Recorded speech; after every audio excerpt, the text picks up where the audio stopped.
and welcome to this very special throwback episode of Our Fake History. Today, I am throwing you back to the very first episode of Season 4. That was episode number 72, titled, Did Emperor Hadrian Murder His Teenage Lover? Now, the story of how this particular episode came to be is a little different than most Our Fake History episodes. This is one of the few times I've let myself be influenced by outside forces about what topic I should pick for the show. Let me tell you the tale. A friend of mine was working at the Canadian Opera Company, and they had this new opera coming up that was going to be about the life of Hadrian and his lover Antinous that had been written by the great Canadian songwriter Rufus Wainwright. Yes, Rufus Wainwright also writes operas. So he calls me up and says, Sebastian, we're doing this really cool opera. It's based on Roman history. It might make for an amazing story on Our Fake History. And I'm like, oh, you want to do like a cross promotion? And he's like, well, the Canadian Opera Company doesn't really have a lot of money for this sort of thing. Just look into the story. If you like it, then maybe I can hook you up with some opera tickets if you end up doing an episode on this topic. So, yeah, not really like a brand integration thing, more like, hey, wouldn't it be cool if there was a little bit of synergy here? And so I was like, okay, I'll check out this story. And you know what? The story was so interesting, I had to do it. So you will hear me say in this episode that there's this opera going on at the Canadian Opera Company about the life of Hadrian and Antinous. And full disclosure, what did I get for doing this? 2 free tickets to the opera. Now, there is kind of a cool bookend to this story because when my wife and I eventually went and saw the performance of Hadrian and Antinous at the Canadian Opera Company, my wife was very pregnant with our first child. One of the very first times that I felt my first child kick from inside the womb was at this opera. There was something about the vibrations of the music that, got him going, and he was kicking throughout that entire performance. Now, this was kind of intense and poetic for me because it mirrors one of our family stories about my middle name. For those of you that don't know, my middle name is Amadeus, and it's because when I was in the womb, my parents went and saw that movie in the theaters, and apparently I started kicking like crazy. So my parents joked that my middle name would be Amadeus. And when it came time to fill out the paperwork, it wasn't so much a joke anymore and just became my real middle name. So when my own son started kicking like crazy during that opera, my wife and I started to joke that maybe his middle name should be Hadrian. But unlike my parents, who are courageous and awesome, we were cowards and couldn't go through with it. So his middle name is not Hadrian today. But I will never forget that opera because it was such an amazing moment for my wife and I and our new family. And I will say the opera was really cool, edgy, intense. The music was incredible. I truly loved it. I'd never seen any opera before, and it got me interested in opera generally. So honestly, go to the opera. Even if you think you're not going to like it, the opera is way cooler than you might imagine. So check it out. This throwback episode also tees us up for our next series. The Emperor Hadrian was a known Grecophile, meaning he loved the Greeks.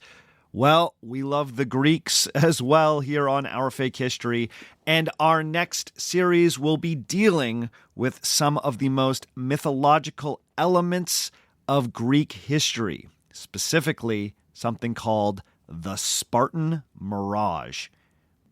In the meantime, enjoy this throwback to episode number 72, Did Emperor Hadrian Murder his teenage lover.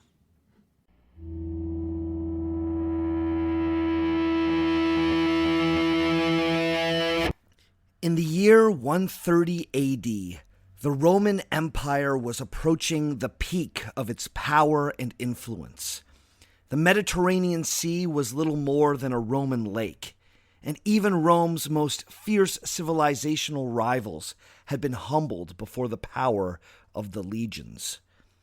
Sometime in the fall of that year, a body washed up on the shores of the River Nile. This was a particularly beautiful body.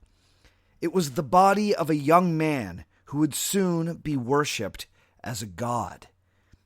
This was the fresh corpse of a young man named Antinous. Antinous was not just any beautiful youth. He was the lover and favorite of the Roman Emperor Hadrian. His mysterious death was about to raise a number of uncomfortable questions about the emperor. How had this young man, just entering the prime of his life, come to die? Had it been a tragic accident, or was foul play involved? Had the emperor himself been involved in a murder? Antinous' life and tragic death pose a number of questions about the historical reputation of the Emperor Hadrian. For the most part, Hadrian has been celebrated as one of Rome's best and most enlightened rulers. But we need to ask if that reputation is actually justified. Should Hadrian's standing as one of Rome's so-called 5 good emperors be questioned? Was he simply a gifted administrator who helped solidify Rome's position as a global superpower? Or was he a lecherous and murderous old man who indulged his every whim, no matter how sadistic?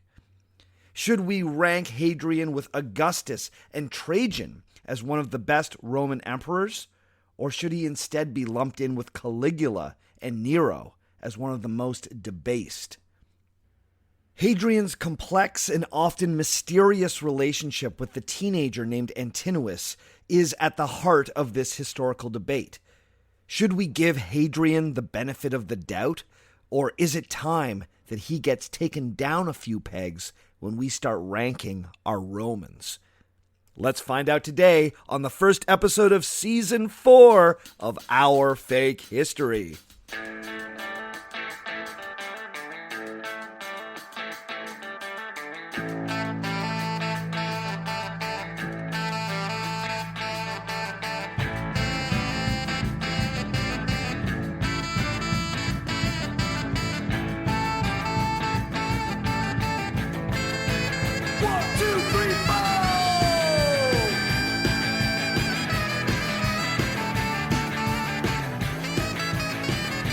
Episode number 72. Did Emperor Hadrian murder his teenage lover? Hello and welcome to Our Fake History. My name is Sebastian Major, and this is the podcast that explores historical myths and tries to determine what's fact, what's fiction, and what is such a good story that it simply must be told. Welcome back, everyone. It is the beginning of Season 4, and I am so excited to be back in front of the mic and talking to all of you. To inaugurate our 4th season, we are heading back to ancient Rome to explore some particularly contentious moments in the life of one of Rome's most storied emperors. This was Publius Aelius Hadrianus, or as he is more commonly known in English, the Emperor Hadrian. Hadrian is one of those Roman emperors that has better name recognition than most. Many of his ambitious building projects, including a massive series of defensive walls and military forts, are still standing today. If you've never heard of the Emperor Hadrian himself, then there's a good chance that you may have heard of Hadrian's Wall. The remains of that massive defensive structure are still visible today in northern England and continue to be a notable tourist attraction. That site has gotten even more attention lately since word got out that Hadrian's Wall was the historical inspiration for the fantastical wall in Game of Thrones. That's the one that guards Westeros from the demonic White Walkers. But for those of you who aren't Roman history buffs, your knowledge of the emperor probably ends there. Hadrian, he's the guy with the wall. Got it. But as you might imagine, there is considerably more to the Emperor Hadrian than his famous walls. Hadrian has an incredibly complex historical reputation that is fraught with myth-making, propaganda, and some attempts at character assassination. Now, at first, this came as a bit of a surprise to me. I had always known Hadrian as one of the so-called 5 good emperors of Rome's Golden Age. The genesis of the term the 5 good emperors is usually attributed to the famous Renaissance humanist Niccolo Machiavelli. That's the same Machiavelli who would eventually write the notorious Handbook for the Powerful, known as The Prince. When he wasn't writing political theory, Machiavelli also dabbled as a historian. In his opinion, the emperors who reigned from 96 to 180 AD had been exceptionally capable. In his estimation, the 5 good emperors were Nerva, Trajan, Hadrian, Antonius Pius, and Marcus Aurelius. Now, this particular interpretation was reinforced by Edward Gibbon in his incredibly influential history, The Decline and Fall of the Roman Emperor. He famously declared, quote, "If a man were called upon to fix that period in the history of the world during which the condition of the human race was most happy and prosperous, he would, without hesitation, name that which elapsed from the deaths of Domitian to the accession of Commodus." End quote. Domitian and Commodus were the notably bad emperors who bookended this particularly prosperous age. According to these two eminent sources, Hadrian fell right smack in the middle of what they determined to be the Roman Empire's golden age. If you stopped your examination there, you might happily conclude that Hadrian must therefore be the goldenest of the Golden Age emperors. But a closer examination of Hadrian's life and reign shows us that he was a considerably more divisive figure in his own time. Many of his contemporaries, especially those who held the rank of senator in the Roman government, did not see Hadrian as a particularly great leader. In fact, some believed that his policies were actively leading the empire backwards and inevitably into ruin. His enemies saw him as vain, arrogant, and decidedly un-Roman. They even believed that the emperor was willing to murder in order to protect his fragile ego. To historians like Machiavelli and Gibbon, Hadrian ranked alongside Augustus as one of the empire's greatest leaders. But to many of his contemporaries, Hadrian was less of an Augustus and more of a Nero, delighting as Rome burned. Now, the reason I've been thinking about Hadrian so much lately is because the Canadian Opera Company is mounting a brand new opera about the Roman Emperor.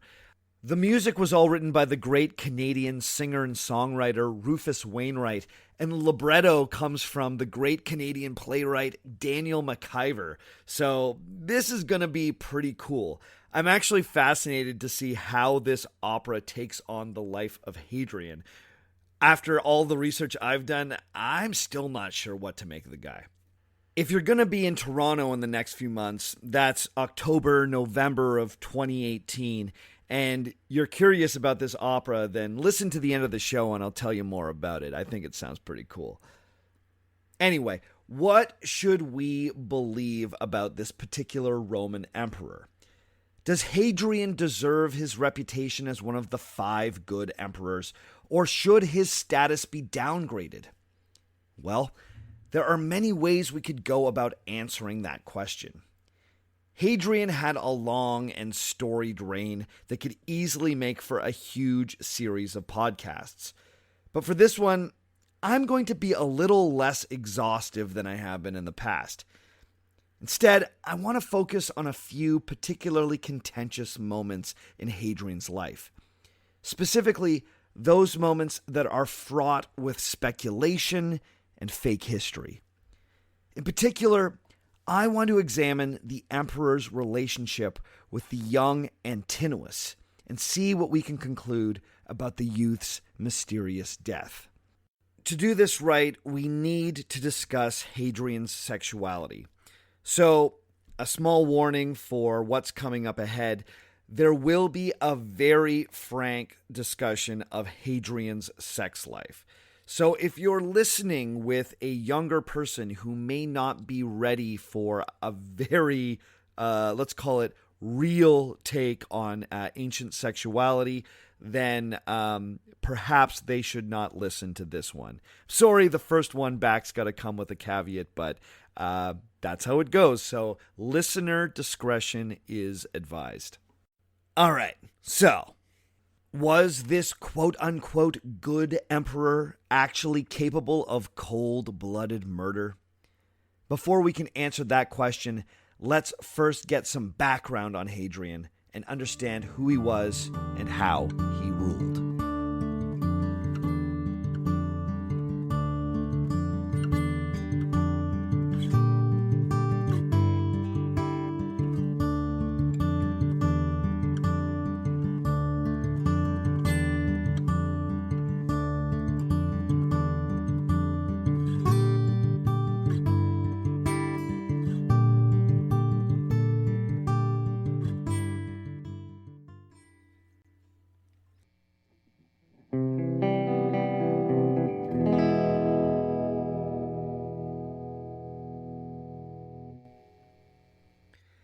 Before we jump into Hadrian's career as a Roman emperor, I think we need to orient ourselves within the wider scope of Roman history.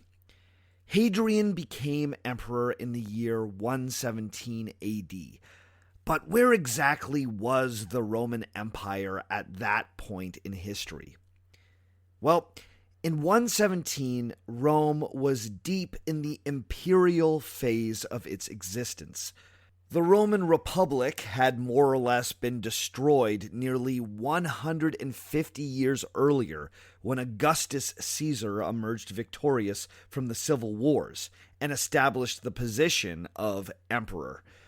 At the time, he was clever enough to do this in a way that still retained the trappings of republican government. He kept the Senate as an institution and named himself merely princeps, which roughly translated to first citizen. However, the Senate was stripped of any real authority, and from then on in, Rome was essentially controlled by one person at the top of the chain. By the time we get to Hadrian's age, the Romans had been living in this system for well over a century, and few questioned it. There had been good emperors and there had been absolutely disastrous emperors. But the idea that Rome should be controlled by one strong executive was firmly established. The Senate still existed, but it was less of a political force and more of an elite social club for influential aristocrats. The Senate still needed to be considered, but only so much as any king needs to consider the moods of his wealthy and influential courtiers. In 117 AD, Rome was also nearing the peak of its military and cultural dominance. The Mediterranean Sea had been completely encircled by the Roman Empire for generations, and the empire had not faced a meaningful military defeat in recent memory. The emperor who directly preceded Hadrian was Trajan. Now, if you're going to make a list of all-time greatest Roman emperors, Trajan would probably make the top three. Trajan was the kind of emperor that the militaristic Romans loved. because above all else, he was a brilliant and successful general. Under Trajan, the Roman Empire reached its largest territorial extent. Trajan commanded the legions in a stunning series of campaigns that resulted in the creation of a number of new Roman provinces, which hugely enriched the empire. Perhaps most significantly, Trajan waged a successful war against Rome's chief civilizational rival, the Parthians.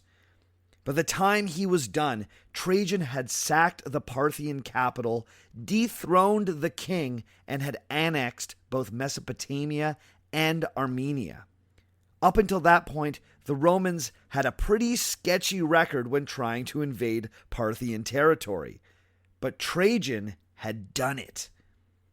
On top of that, he instigated a number of impressive building projects and instituted new forms of social welfare that made him incredibly popular with the people. Usually, the greatness of a ruler is something that is judged after the fact with the benefit of hindsight.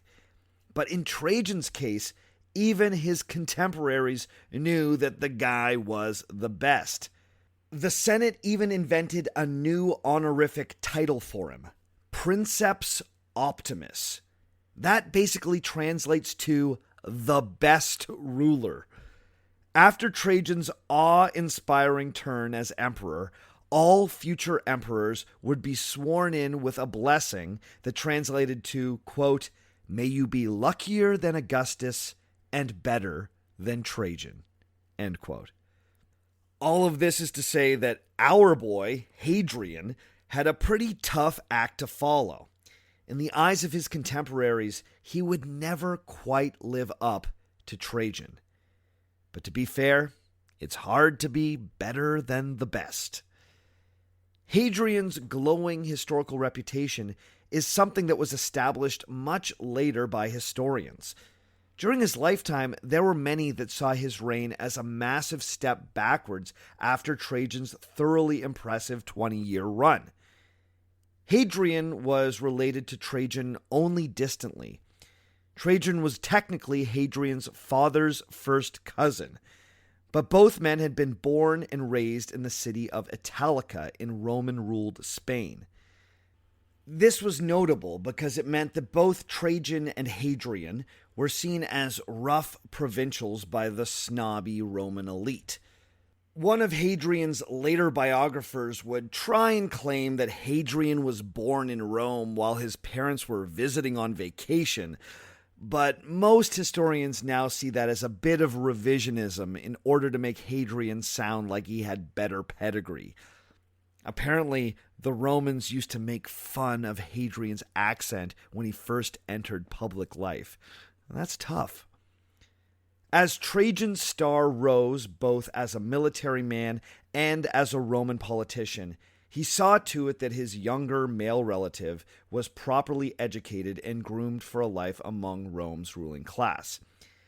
However, many historians have pointed out that Trajan always kept Hadrian at arm's length and never once made it clear that he was considering the young man to be his heir. Hadrian was never given the kind of attention or impressive postings that one might expect from an heir apparent. Hadrian steadily advanced up the rungs of the Roman political ladder, but he never once seemed to be singled out as the future ruler of the empire. Now, this was not for lack of ability. From a young age, Hadrian distinguished himself as a keen and inquisitive student. He very quickly developed a love for all things Greek. He couldn't get enough of Greek theater, Greek architecture, Greek sculpture, and especially Greek philosophy. All aristocratic Romans in this era were educated in Greek classics, usually by Greek slaves, but it was considered somewhat inappropriate to become too enthusiastic about Greek culture. The Romans, who even in their most decadent days still perceived themselves as tough yeoman farmers, thought that too much Greek influence could make someone corrupt and weak. Well, Hadrian clearly was not fazed by this prejudice and wore his love of things Greek on his sleeve. He even earned the nickname Greculus, which roughly translates to the Greekling. I bring this up because it can help us understand why many of Hadrian's contemporaries viewed him with such suspicion. He was a Spanish provincial who was obsessed with the Greeks. To some, this made him positively un-Roman.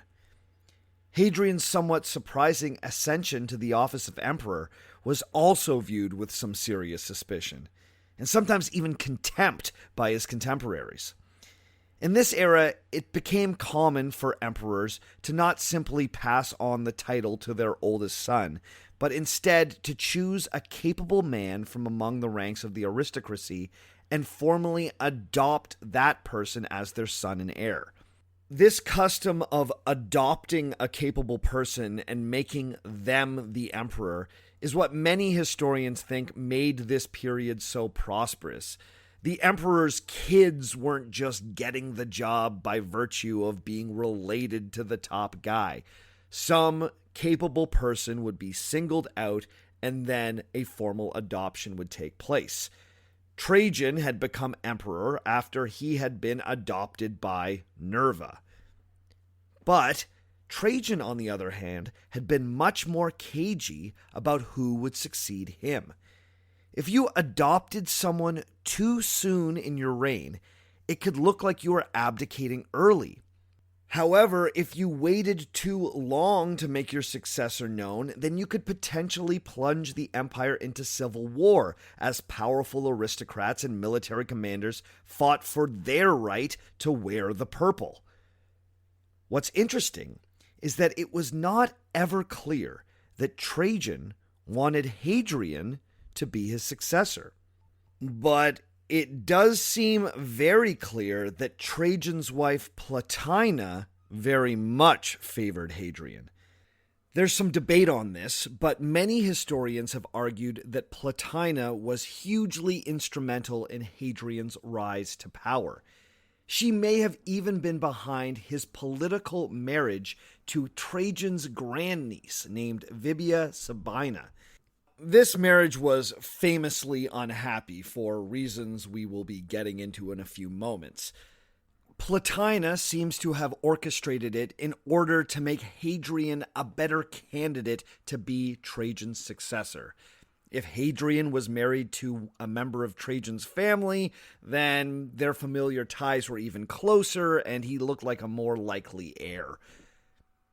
Now, it's unclear exactly why Plotina took a shine to young Hadrian, but historians have speculated that she shared his cosmopolitan view of the Roman Empire. This was a belief that the status quo shouldn't just be Romans from Rome lording it over the provincials. The Roman identity instead should be shared by the whole empire, so long as it was underpinned by a classical Greco-Roman religion and culture. But aside from these more high-minded reasons, Plotina may have just been thinking about self-preservation.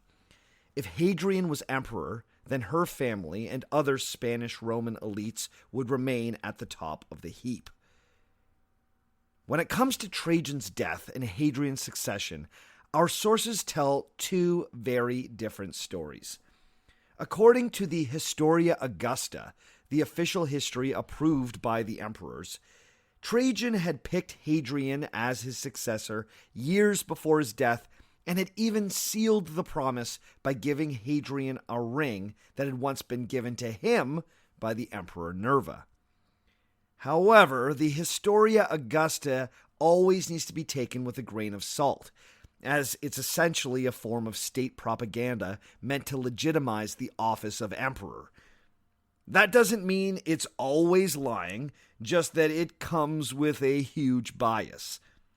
Our other main source, the ancient historian Cassius Dio, tells a very different story about Hadrian's succession.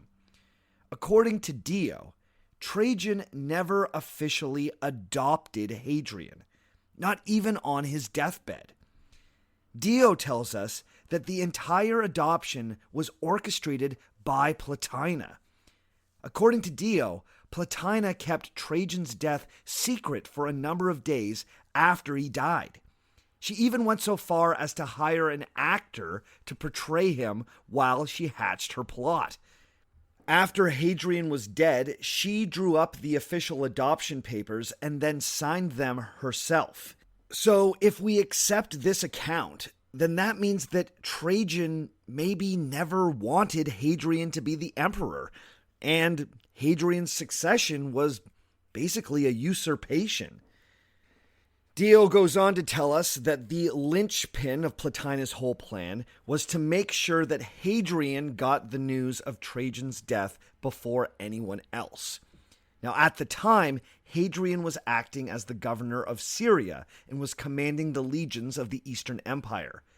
So, when Hadrian got the news, he broke it to his legions. They were hearing this way before the Senate in Rome, or anyone else for that matter.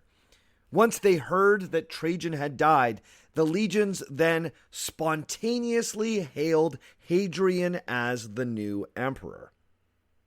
Now, the word spontaneously really needs to be in some serious air quotes. These quote-unquote spontaneous moments were usually highly stage-managed affairs. The soldiers were told well in advance by their superiors exactly what they were supposed to say and when they were supposed to say it. By the time the Senate in Rome got news of Trajan's death, Hadrian's succession was a fait accompli. The adoption papers were complete, and the Eastern legions, the most numerous and powerful military force in the empire, had already named him emperor. Hadrian could now play the good guy, writing the Senate that he was so sorry that his legions had gone ahead and done this. Oh my God, this is so embarrassing. They were just merely overly enthusiastic. Of course, he would only take up the mantle of princeps if the honorable fathers of the Senate would have it so. With little other choice, the Senate begrudgingly went along, and Hadrian was given all the titles and honors due to a new emperor. But there were many powerful Romans who always perceived Hadrian's rise as a little too sneaky. The always misogynistic Romans didn't care for the idea that the backroom dealings of a woman may have been behind the ascension of their new emperor. It all fit with a growing negative perception of Hadrian, that he was a sneaky, effeminate, Greek-loving bookworm. But despite the trepidation of some of Rome's aristocratic class, Hadrian's ascension was completely secured. He faced no meaningful resistance from the Senate or any other powerful leaders in Rome. But that didn't mean that they liked him. As emperor, everything from Hadrian's policy decisions, military strategies, and personal style would rankle Roman conservatives. Even the emperor's sexuality was seen as an affront to proper Roman virtues. So, let's take a closer look at Hadrian's time as emperor, and specifically his relationship with one teenage boy, and see if we can understand why our so-called good emperor was so distrusted in his own time.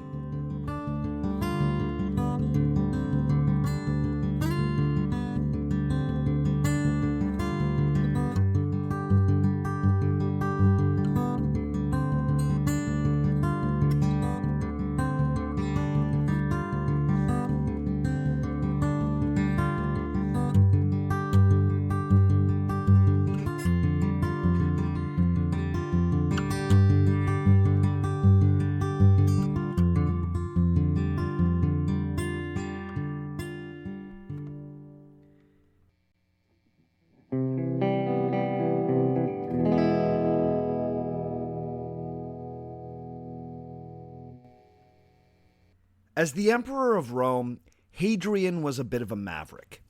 His reign was characterized by nearly constant travel. He spent less time in the actual city of Rome than any other emperor that had preceded him. He spent most of his time touring Rome's many provinces and generally micromanaging the development of many of the empire's far-flung holdings. To modern observers, Hadrian's travels are often perceived as a good thing. Hadrian was promoting cohesion amongst a massive empire and was actively encouraging a pan-Hellenic, or Greek-inspired, culture everywhere he went. To historians, this can look like sound leadership. To many of his contemporaries, this looked like someone who had turned his back on the city of Rome itself. At this point in Roman history, there was still an idea of Italian exceptionalism. That is, that people from the boot-shaped peninsula were the true Romans and therefore deserved more of the spoils of empire. Hadrian was starting what would be a long process of Italy becoming just another Roman province. But as you can imagine, this was hardly popular among the more traditionally minded Romans. Then, of course, there was Hadrian's military policy.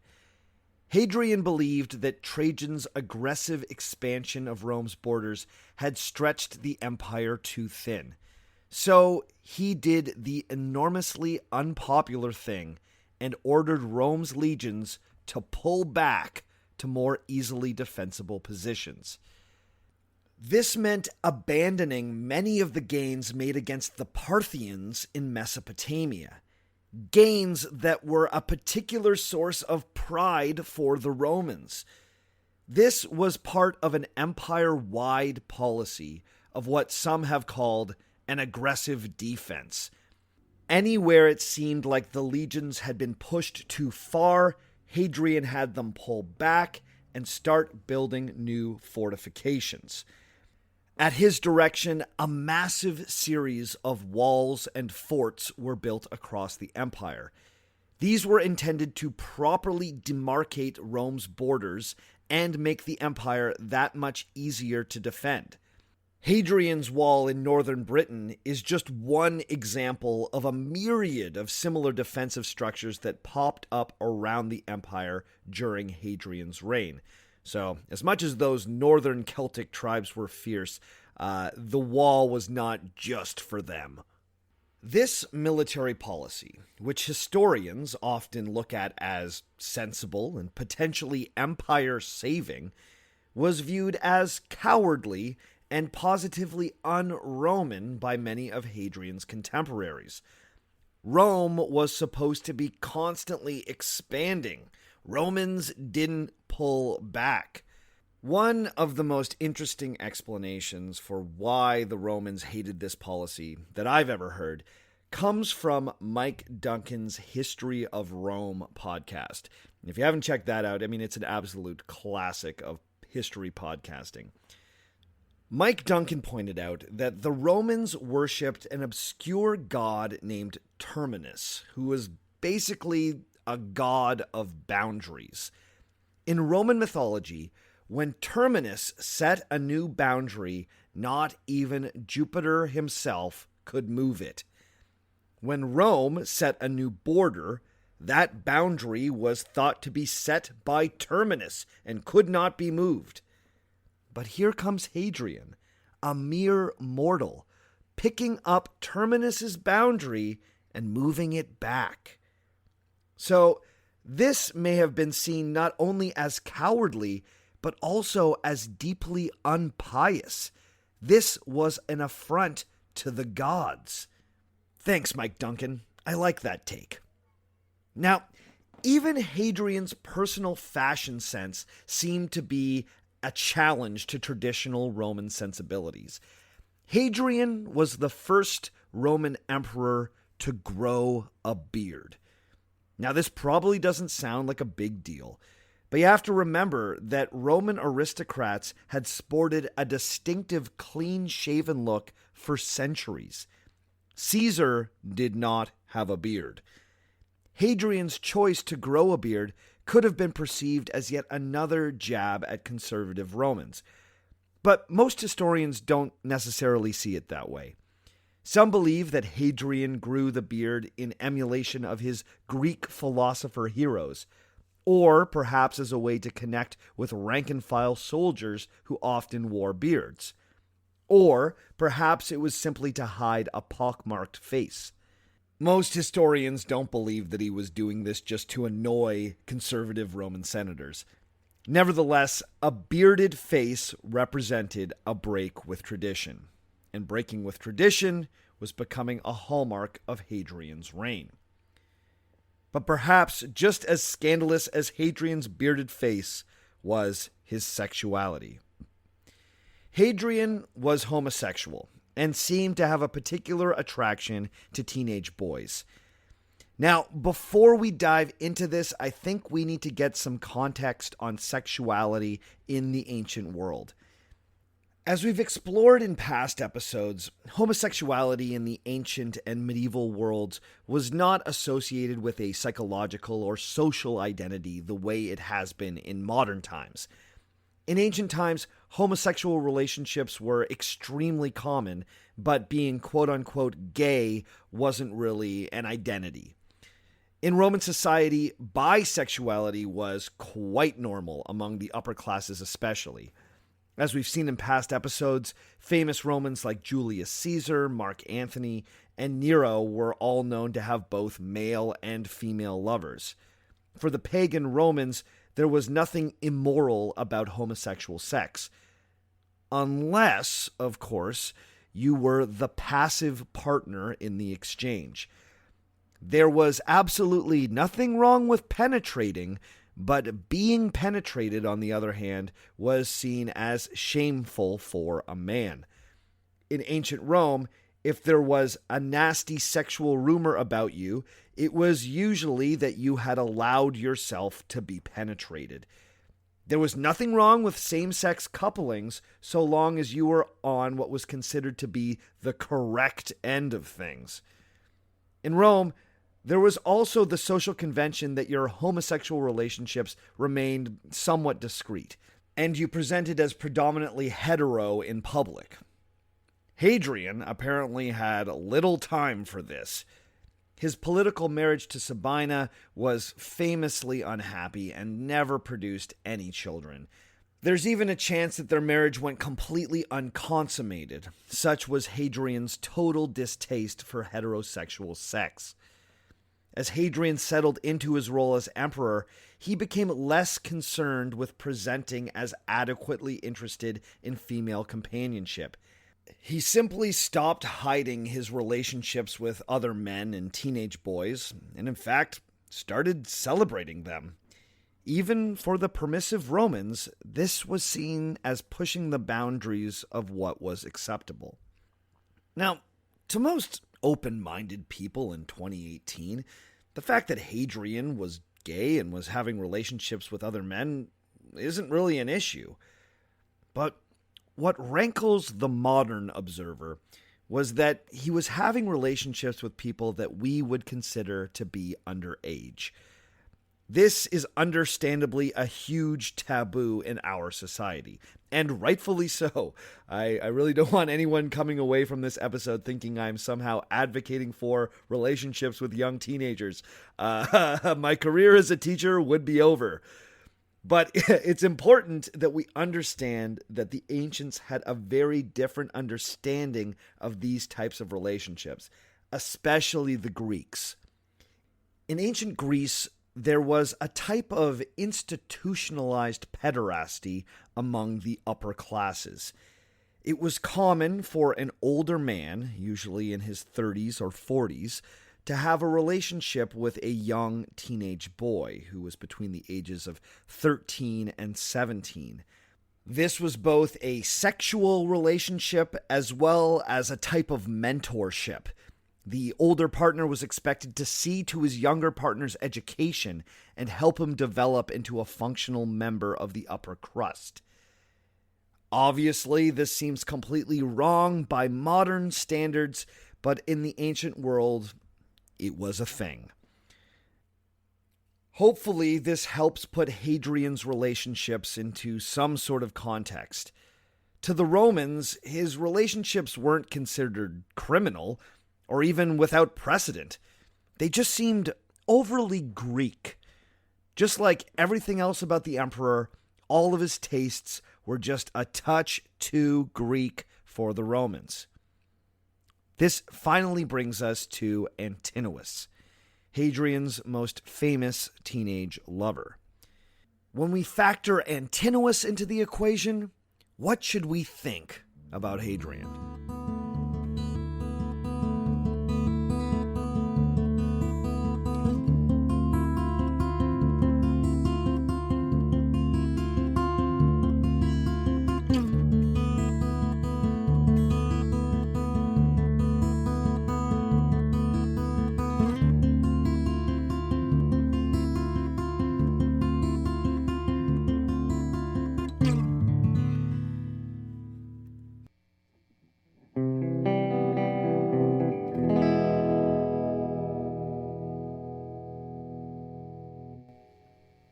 The youth known to history simply as Antinous has a biography that is as hazy as they come.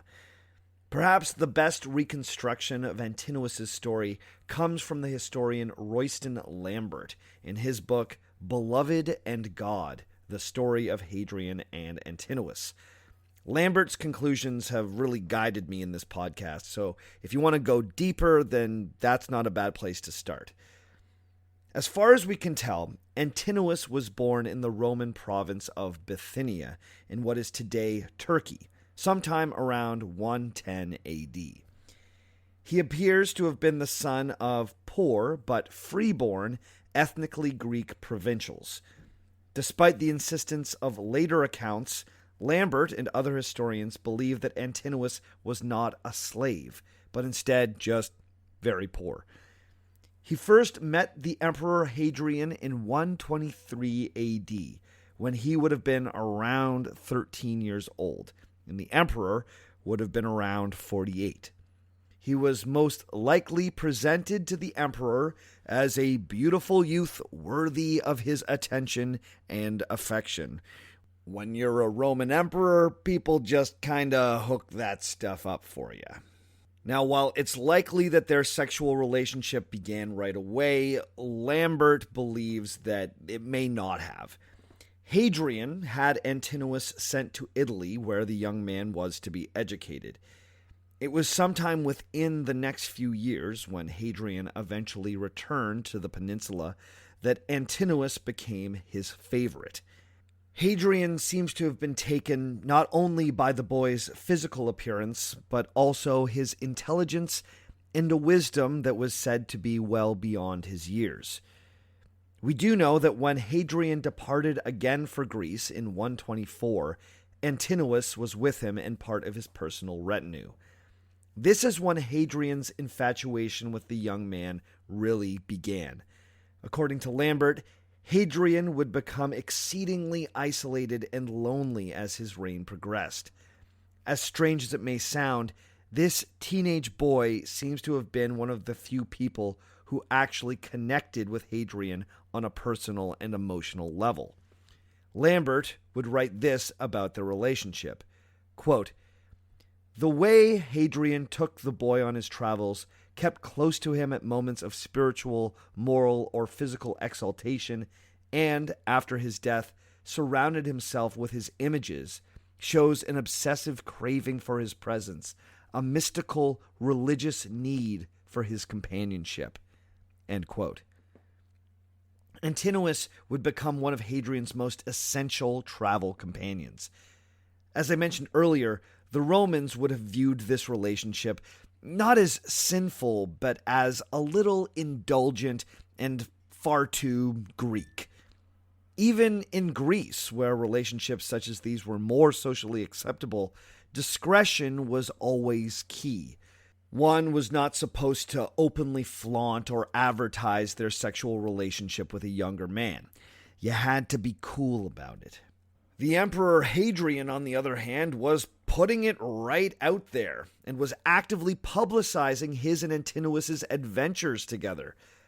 There was a particularly notable incident that occurred while Hadrian and Antinous were visiting the North African province of Libya. Apparently, the emperor was informed that a man-eating lion had been menacing the local population. The emperor, who was an avid hunter, decided that he and Antinous were going to hunt down this lion themselves. We're told that the two men headed out into the Libyan wilderness searching for the lion. They eventually found the beast, which promptly attacked them. The story goes that Antinous was very nearly mauled to death by the lion before Hadrian heroically saved his young lover and killed the beast once and for all. Hadrian apparently took so much pride in this little incident that he wanted to share this exploit with the entire empire. He had special coins pressed to commemorate the moment, and even had a special circular carving known as a tondo created to celebrate the great lion hunt. This tondo was even added to a triumphal arch in Rome. Now, did this moment ever actually happen? On the one hand, it feels like a bit of imperial propaganda.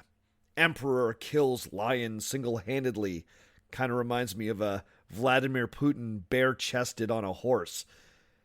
There is a very good chance that this story was exaggerated, but the sources seem to agree that it did happen. I know it smells like a historical myth, but when the sources all tell you that it happened, what do? What's perhaps even more significant is that Antinous was such an important part of the tale. Whether or not the lion hunt was exaggerated, it's clear that Hadrian wanted the whole empire to celebrate their exploits together. The other notable thing about the depictions of this particular event is that Antinous is depicted as notably older and less boyish. By this time, the young man was probably around 18 years old and was looking decidedly more mature. That is, of course, if we can trust the coins and the tondo. I bring this up because it may have played a part in the tragedy that is about to strike. In the year 130, Hadrian, Antinous, and their entourage gathered in Egypt and set out on a cruise along the Nile River. By the time this trip was over, Antinous was dead. So, what happened? Well, the most obvious and least interesting explanation was that the whole thing was a tragic accident. Antinous either went for a swim or fell off the boat they were traveling on and got caught in the strong current of the Nile and drowned. Simple as that. In many ways, this is the most clean explanation for what happened, and many historians stop right there. They think that it was just an accident. But Royston Lambert points out that in all of the official statements put out by Hadrian about the death of Antinous, he never once explicitly states that the death was an accident. Lambert has commented that this is a little suspicious. And honestly, I'm kind of inclined to agree with him. If it was an accident, then why not just say it was an accident? So now we get into the theories. The first theory is that Antinous killed himself. He was getting older, and perhaps he was becoming worried that the Emperor Hadrian would grow bored of him once he no longer had the glow of youth about him. So, in a fit of jealousy and despair, he threw himself overboard.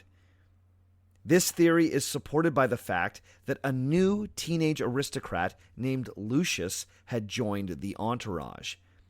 The theory goes that Antinous was threatened by this new rival for Hadrian's affections. The weakness of this theory is that it's almost entirely conjecture. There's no supporting evidence that suggests that Antinous was the jealous type, and his influence on the emperor seems to have been minimal to non-existent. The suicide theory kind of comes out of nowhere. The next theory is that Antinous died during a ritual castration gone wrong. This would have been done in an attempt to keep him forever youthful.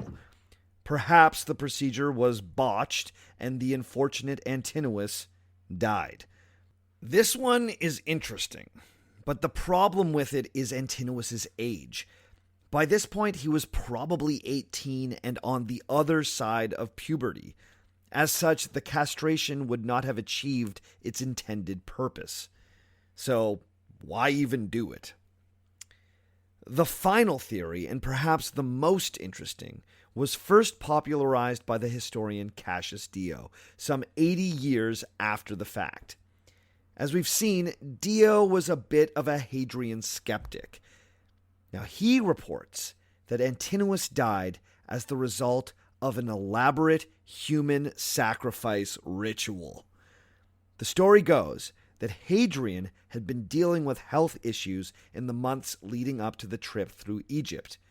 While there, he learned of a sacred ritual that could restore life and virility to the old. The only catch was that someone young and healthy had to die in their place.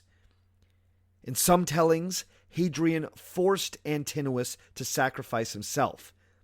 In others, Antinous bravely volunteered to give his life in order to save the emperor. This is a very compelling theory. Not only does it have the support of Cassius Dio, but it fits with some other things we know about Hadrian. Namely, that he was a devotee of Eastern mystery cults, including the famous Eleusinian mysteries.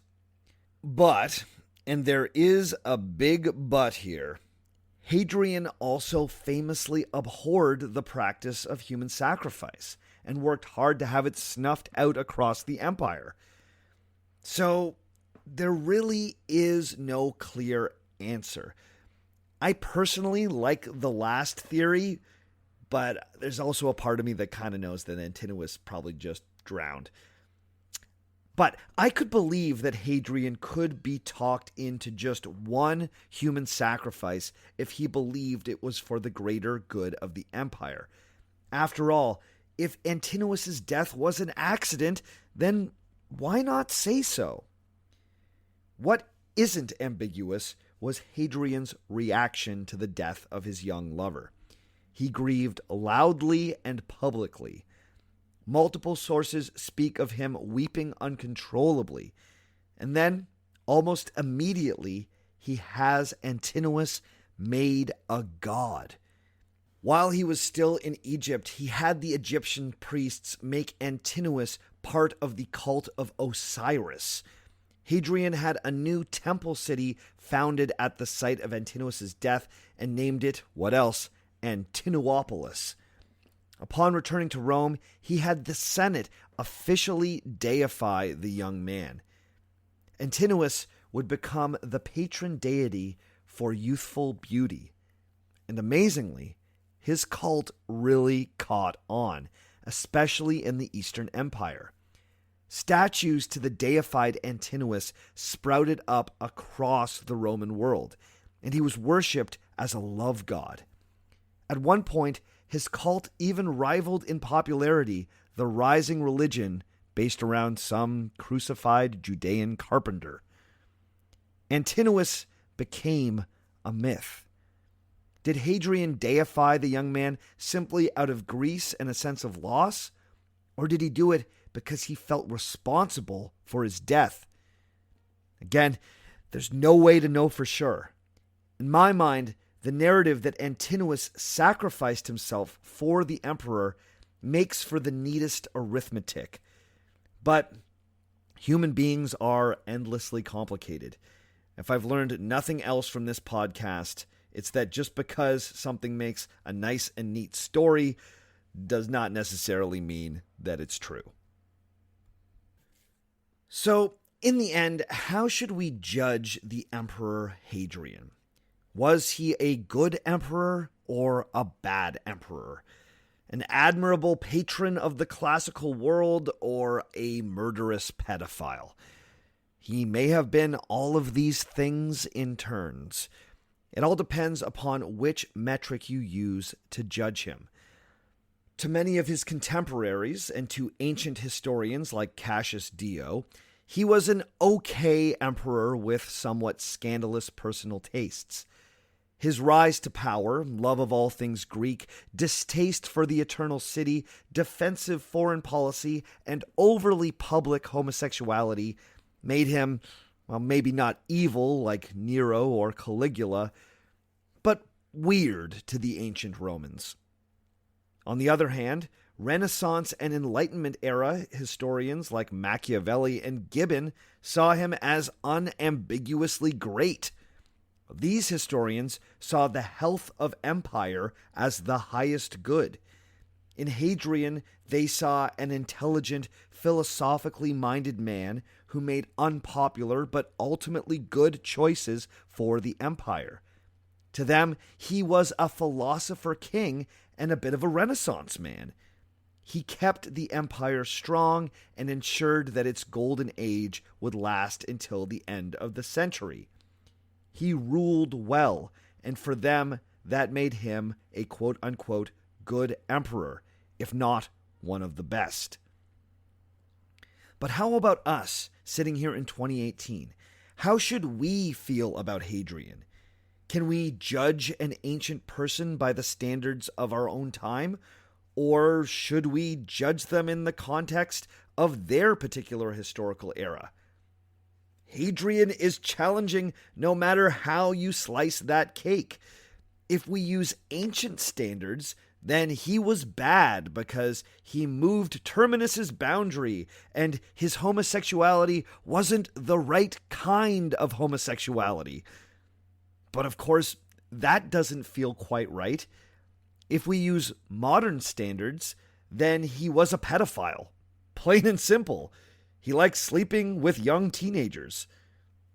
But it also feels strange to condemn someone for a practice that was largely seen as acceptable by many ancients, especially in the Greek parts of the empire. It's a funny thing judging historical figures.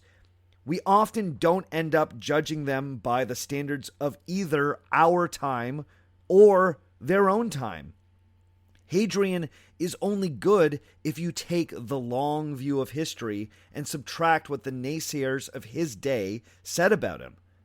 But ironically, if we start using modern standards to judge him, then his relationships with people we would consider to be minors becomes inexcusable, not to mention a potential murder. I think the truth of the matter is that people can contain multitudes. Hadrian was an impressive administrator with a truly great vision for the empire. He was also a petulant know-it-all who snubbed his nose at Roman traditions. He also helped encourage an era of building and learning across the Mediterranean world and ushered in a new high watermark for civilization. He also maybe murdered a kid who he liked to have sex with. I didn't even get a chance to tell you what Jewish sources think of Hadrian. His arguably genocidal treatment of them during the Third Jewish War led to the convention of Jews saying, "May his bones be crushed," every time Hadrian's name was said out loud. Human beings, especially human beings who impact history in dramatic ways, are rarely all good or all bad. Anyone who tells you different is probably peddling some fake history. Okay, that's all for this week. Thanks again for joining us for the beginning of Season 4 of Our Fake History. If you're interested in that opera I was talking about, it is running at the Canadian Opera Company here in Toronto from October 13th to October 27th. It looks really cool. It's called Hadrian. Once again, it's Rufus Wainwright composing, and the libretto by Daniel McIver. If you want to learn more about it, go to www.coc.ca. Before we go this week, I also have some big announcements. So while I was away for the break, You, lovely people, were awesome, and you helped us hit our Patreon goal. We did it. We hit our second ever Patreon goal. It's very exciting because it means that the patrons now get their promised gift. And that gift is a brand new extra episode that is just for them. I'm not going to sell this one anywhere else, I have decided. This one is going to be 100% just for those of you supporting on Patreon. Now, I've already gotten a bunch of great suggestions for possible topics. So, in the coming week or so, I am going to put up a poll on the Patreon site. That's patreon.com/OurFakeHistory, where you will be allowed to vote on the top 5 suggestions that I liked the best. So I know it's not like a perfect democracy. I do get to, throw my weight around a bit here. But once I've picked my top 5, then all of you get to vote, and then I will honor your decision of which of those topics you want me to do. I will then start researching that topic, and I will create an extra episode. I don't know how long that will take me. Hopefully just a few months to get it all put together. And the goal is to have it to you around the holidays. Wouldn't that be a nice gift? So if you're curious about joining Patreon, and honestly, it's a really good time to do it, because if you join now, you'll get an opportunity to vote on the extra episode. Then just go to patreon.com/OurFakeHistory and look at the different levels of support. Now, while I'm talking about Patreon, I need to give some huge shout-outs because there were so many people who pledged over the summer. So here come some names. I hope you're listening out there, you awesome Patreon supporters. So today I'm giving a shout-out to Damian Mankoff, Sam Atkinson, Mr. Pikes, James Grenier, Jared Reed, Sean Matchett, Brian S. Rowe, Mikkel Sequeland. Oh, I hope I got that one right. John Kerr. Hey, buddy. John Kerr. I know you. Rudy Ruling. Osi Rajala. Matthew Ambrogi. Ian Slinkman. Joe Baranek. Alexandra Stratcotter. Laura Alphagemi Schmidt. Ooh, that's another tricky one. Alphagemi Schmidt. Aaron W., Peter Lundblad, and James Jarvis. So all of you have decided to support the show at the $5 or more level. That makes you really beautiful people. Honestly, I am overjoyed that we hit our goal. Every time we hit a goal, it just means that I get a step closer to making podcasting my full-time job. I absolutely love teaching, don't get me wrong, but wouldn't it be cool if all I did was make Our Fake History and other podcasts? So you guys are helping that dream come true. I've got a crazy year coming up in my life. I might be giving you more life updates in the coming months. But I got some big changes coming down the pipe for me, and so you folks supporting my life means a lot. So I want to give back to you, and I really hope that you like the upcoming extra episode that we're going to create after you all go and vote. All right, I've talked for far too long today. Let's wrap it up. As always, the music for the show, the theme music, comes to us from Dirty Church. You can check out Dirty Church at dirtychurch.bandcamp.com. And all the other music that you heard on the show today was written and recorded by me. My name is Sebastian Major, and remember, just because it didn't happen doesn't mean it isn't real.